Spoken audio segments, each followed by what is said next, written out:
Hey everyone! Welcome back to the channel. Today we're diving into a topic that affects many people as we age: hormonal changes. Before we jump in, let me ask you something. Have you ever heard of andropause? How do you think it compares to menopause? Let's get into it.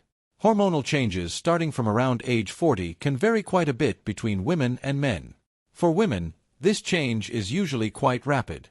Around this age, they go through menopause, where estrogen and progesterone levels drop quickly, often within a year, accompanied by symptoms like hot flashes and the end of menstruation. But what about men? For men, the decline is much more gradual.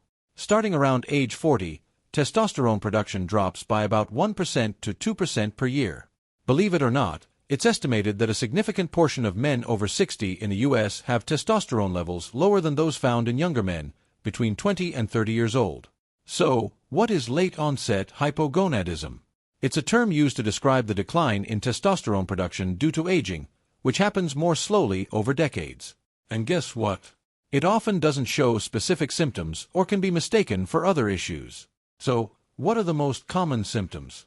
They include muscle loss, decreased libido, sexual and erectile dysfunction, increased body fat, osteoporosis, mood changes, and even depression.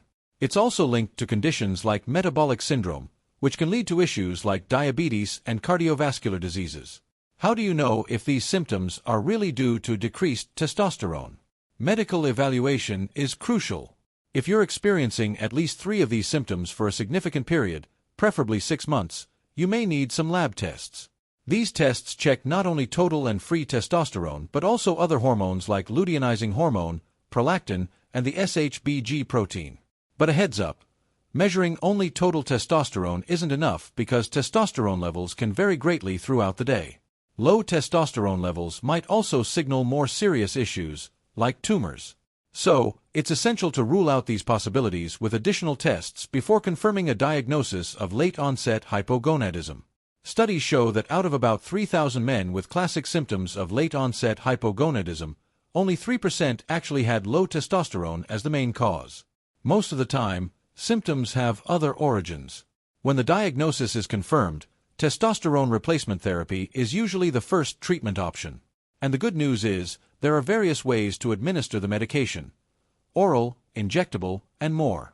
Most patients respond quickly and positively, especially in terms of sexual symptoms and depression. Warning, however, be aware of potential side effects, like sleep apnea and an increased risk of prostate cancer, and more rarely, breast cancer.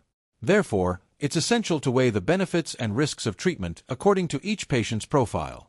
Now I want to hear from you. Have you experienced or are you going through any of these changes? What symptoms have you noticed? Have you talked to a doctor about it? Drop your comments below and share your experiences. And if you enjoyed this video, don't forget to hit the like button and subscribe to the channel for more content like this. See you next time.